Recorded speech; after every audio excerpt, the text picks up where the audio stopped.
Новиот градоначалник на град Скопје, Орце Ѓорѓиевски, изјави дека е соочен со поголем предизвик од очекуваното, посочувајќи дека реалниот долг на градот и јавните предпријатија драстично ги надминува неговите првични проценки. Можеби предизвикот ми е поголем од тоа што мислев пред изборите, поврзан со долгот. Јас очекував некаде околу 200 милиона да биде долгот евра на градот, ама со јавните предпријатија по нашите пресметки излегува дека над 300 милиона евра ќе биде вкупниот долг, што вака ќе треба посериозен ангажман, но тоа е дополнителен предизвик, како што споменав. Реагираше поранешната градоначалничка Данила Арсовска. Таа преку објава на Facebook го повика Ѓорѓиевски јавно да ги објави сите податоци со кои располага, обвинувајќи го за изнесување лаги и спроведување партиски вработувања.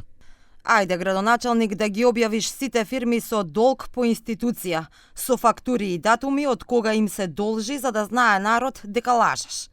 Исто и со име и презиме да ги објавиш сите 500 вработени и кој од кога не одел на работа. И таму да се види дека лажеш. 3 години за корка леп сите кои одеа на работа, ти ги избрка да направиш место за своите партиски војници. По јавните прозивки на градоначалникот Ѓорѓиевски дека јавното обвинителство треба да постапува по допрен глас за состојбите во градот, се огласи државниот јавен обвинител Љупчо Коцевски.